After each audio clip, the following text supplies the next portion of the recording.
Iron. Glass. Redstone. Perfect. The Therismobile is finally back to its former glory. And all I need is some insurance and we're good to go. Car insurance.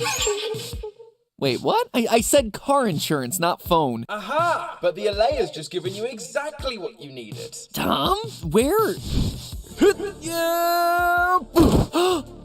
Are you okay? Never better. Full damage is pretty generous in this game. But why were you in a... Shh, never mind that now. Listen, your LA gave you a cell phone so that you could get an insurance quote with Geico, our sponsor for today's episode. Oh, that makes sense. They've been saving people money for over 85 years. In fact, if you wanted to bundle it with some home insurance for that, is that your home? Look, admittedly, I'm not the internet's greatest builder, okay? Anyway, by bundling the two policies together, you can potentially save hundreds of dollars while feeling protected on all the important things in your life. Plus, Geico has been saving people money for 85 years, which, you know, is a really long time. Maybe you could fit that into a theory.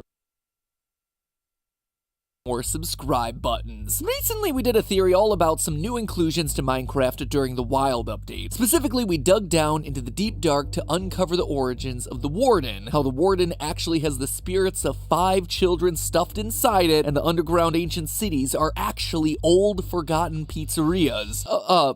Sorry, that was a theory from the comments. We actually talked about how the Warden was summoned by the ancient builders to defeat the Wither, but once it did, it went on to take over, eventually causing the ancient builders to have to flee to the end. Here's a dramatic recreation of how it happened. Thank you! Titan has freed us! Oh, I wouldn't say free. More like under new management.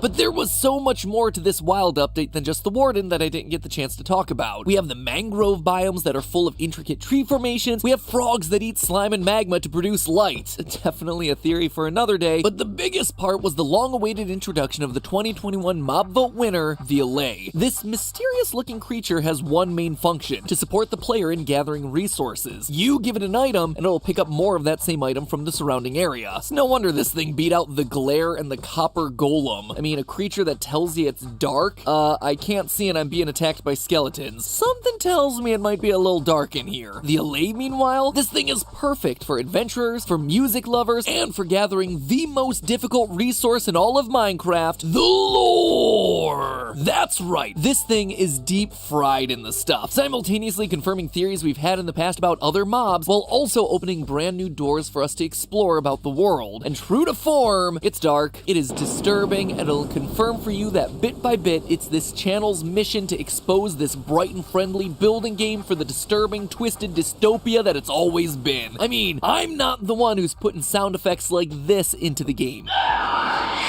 I'm just the one who's there telling you what it all means. So let me be your personal Allay today. Give me a few minutes of your time and I'll bring back more lore than you could shake a stone pickaxe at. This, my friends, is the tortured history of the Allay. Let's start things off with a hot take. The Allay look a lot like the Vex. Yep, I know, this is the searing insight that you come to this channel looking for. In all seriousness though, this is obviously something that people have been calling out since the Allay's announcement, but I do think it's worth starting there to see whether the connection is more than just skin deep. Or, I suppose, soul deep? Remember, the Vex aren't made of skin. According to the Mob Bestiary, quote, "We do not know what a Vex's body is made from since it has not yet been possible to obtain a specimen, but it is quite possible that it is not flesh as we know it." We actually did a trio of theories back in 2020 that discussed the lore surrounding the Illagers, and in part 3, we took a closer look at the Vex specifically. Thanks to their lack of flesh, their ability to phase through walls, and the fact that they glow in the dark, we concluded that they aren't undead mobs like zombies or skeletons, but rather creatures made of souls. And that is, souls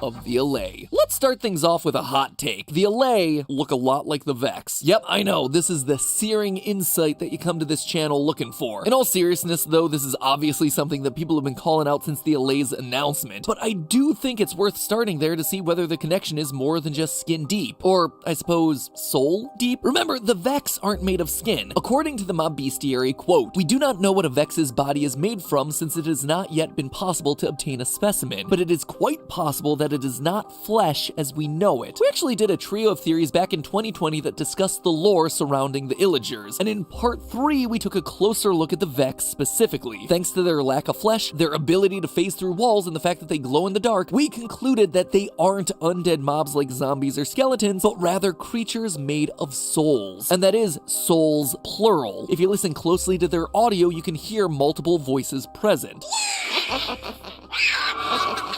So, how does this compare to what we know about the Allay? Well, for starters, listen to one of the new sounds added to the game called Allay chortles.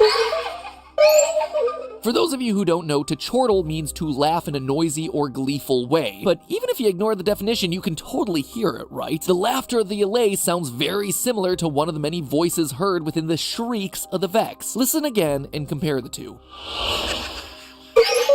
And that's not all. The Allay share in the Vex's ability to glow in dark environments, which again would imply that it too is some sort of a spirit. But the biggest connection of all might just be the names. Vex is a word that means to anger or worry, while the word Allay means to relieve or alleviate. Clearly two opposite sides of the spectrum, kind of like an angel and devil on Minecraft Steve's shoulders, one hoping to bring him relief, the other worry. All of this tells us that these two are similar in many ways. They're both clearly spirits, but it doesn't quite tell us whether they're actually connected to each other. Are the Allay good versions of the Vex? Are they all just random spirits, or is there something else going on here? Well, again, let's go back to those Vex shrieks. In our previous videos, I talked extensively about how the Evokers seem to be experimenting using life and death. There was a lot of evidence pointing to that, but the fact that they drop totems of undying, literal tools for resurrecting the dead, is a pretty major clue pointing in that direction. And in that theory, I guess that the Vex was just another example of them using souls to create some new horrifying monster to do their bidding. Now, back at the time of the theory, we didn't know exactly where those souls were coming from, but now the answer is clear. The Allay are the ones being experimented on. They're being joined together and corrupted in order to create the Vex. Let's look for a minute at their spawn conditions. The Allay are only able to be found in pillager outposts in cages or in the woodland mansions locked up in jail cells. I mean, that's a weirdly specific place to find anything, let alone some weird flying spirit creature. And you want to guess how many Allay can be found in each cage or cell? 1 to 3. The same amount of voices that we can hear inside of the Vex audio files. The Evokers are literally gathering these spirit creatures up and then putting them into groups ready for the experimentation. But is that all there is? I mean, don't get me wrong, it's cool that we've been able to use sounds and spawning mechanics to prove this connection beyond just they look the same, but is the Allay nothing more than a backstory for the Vex? Just doesn't seem right. The Allay, these flying spirit creatures, must exist for their own purposes beyond just the character everyone was already connecting them to. What are they specifically? Where do they come from? And perhaps the biggest question of all, why do they help us? I couldn't leave this many unanswered questions. I needed to look beyond the surface level stuff. I needed to dig deeper. Nope, too deep, too deep. What I mean is that we needed to go deeper into the history of the Allay. A history that actually goes back beyond the 2021 mob vote. I'm talking about the 2020 Nether update. It turns out the Allay was originally designed to be part of that update. It wasn't even going to be put up to a vote, like it was just going to be there. Now, if you're like me, when I first heard that, I wasn't all that surprised that it got removed. I mean, where does an angelic creature like the Allay fit into an update for Minecraft's version of HE double hockey sticks? Just feels a little counterintuitive, you know? But then I looked at the original designs and things started to make a lot more sense. Rather than being angelic creatures that looked like the Vex, the Allay started as small little cubes that left trails of blue flame behind them. Given that blue fire was a big part of the Nether update, things started to fit together much better. Plus, at this point in development, they weren't called the Allay, but rather wisps. In folklore, wisps, or more formally, will-o'-the-wisps, are depicted as ghostly lights or flames. So again, it would make sense for this to be part of the Nether update. Now, we don't exactly know why they were pulled from the game. Could have been as simple as they couldn't get the mechanics to work, but I have a feeling it might have to do with the lore implications. Wisp mythology varies a lot from region to region, but a recurring theme that I found in my research is that they're said to be the spirits of the dead. Now at first, that seems like it's an absolute slam dunk for the Nether. I mean, it is kind of the underworld after all. However, we also know that souls have a different form and purpose in the Nether. Soul sand and soul soil. Both of them play an important role for the Nether ecosystem. Without the souls of the dead being absorbed by the land, there would be no way for life in the Nether to exist the way that it currently does. So if you added a soul-based mob to the Nether, you'd have to explain why some souls become soul sand while others get to have a second life as a wisp. Basically, it screws things up, or at the very least overcomplicates things. But if you suddenly put these things out in the overworld, you don't have that problem. There's no naturally occurring soul sand, and so far, there's no explanation for what happens to the dead inside of this universe. Thus, the Allay can suddenly enter the game. Okay, so the Allay are the spirits of the dead, but then who died? Well, take a very close look at the Allay and tell me if you see something familiar. And this time, I'm not talking about the fact that they look like the Vex. Look at its head. Notice those subtle shading details? It has what appears to be a hairline. See those differently colored pixels at the top? Flat across the front, little arc around the sides of the head to reflect where ears would be. In fact, the pattern is very reminiscent of another character that we know all too well, Steve. Just look at the two of them side by side. It's an exact match. Now, I'm not suggesting that the Allay are the manifestations of the player character every time you die. Instead, I'm saying that the Allay are my favorite explanation for everything that we see in this game, the spirits of those who came before us. Say it with me now. Ancient builders. Looks like the Vex isn't the only thing with a lot of spirits trapped inside that are screaming to get out.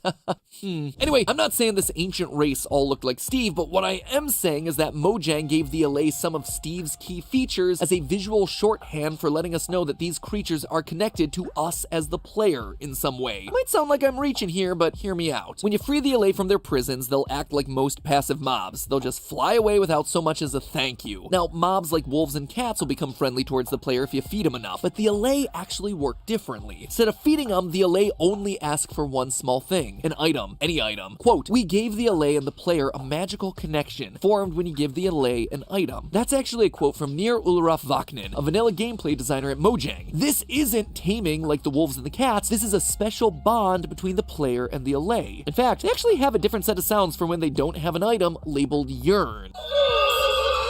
A yearn is an intense feeling of longing and desire. The Allay need these items for some reason. They crave them. Well, what if they're the spirits of the ancient builders desperate to finish what they started? To finish their monuments, their cities, but they can't do it by themselves anymore. And when you do give them an item, things change. It suddenly pays attention to you. It helps you. It befriends you. Because it suddenly realizes who you are. A descendant. The new generation of builder that wants to continue exploring and creating, furthering their legacy. And to do that, you're gonna need items collected, something that the Allay can help with. I mean, why you'd want to erect a giant recreation of my head into the side of a mountain is something that they don't quite understand, and frankly, neither do I, but hey, it's the spirit of creativity that they once had alive inside of you, and so they're more than happy to help out. The fact that the Allay can interact with the Minecraft world at all should be a major hint as to their origins. They're able to pick up items, they give them to the player, and they can drop them at the closest note block. The only other mob that we know that can interact with the world is the Enderman, a mob that can also pick up blocks. Another mob that, wouldn't you know, we also theorized are ancient builders. Only these guys are still alive. They evolved over centuries of being trapped in the end. Even the Allay's fondness for music makes sense. It dances when it's in range of a jukebox with a record playing, which may seem cute, but think back to the disc that we talked about in our last theory, disc number 5. That disc contains 23 seconds of music randomly inserted into the middle, part of a music disc that was owned by the ancient builders down in their ancient cities. Hearing music makes the Allay want to dance, reminding them of the good old days when they were happy and alive, dancing and listening to the music inside of a world that they themselves built. A fun little Easter egg for casual fans, but a bittersweet moment for anyone who knows the truth about this game's story. So dance on, little guy. Dance on and remember those long lost days. And for you, I ask you to remember that it's all just a theory. A game theory. Thanks for watching. And thanks again to Geico for sponsoring today's episode. They may not have themselves an adorable little spirit as a mascot, but they do have themselves an adorable little gecko, so pretty close. And just like the Allay brings you whatever materials you need for your next crafting project, Geico brings you whatever insurance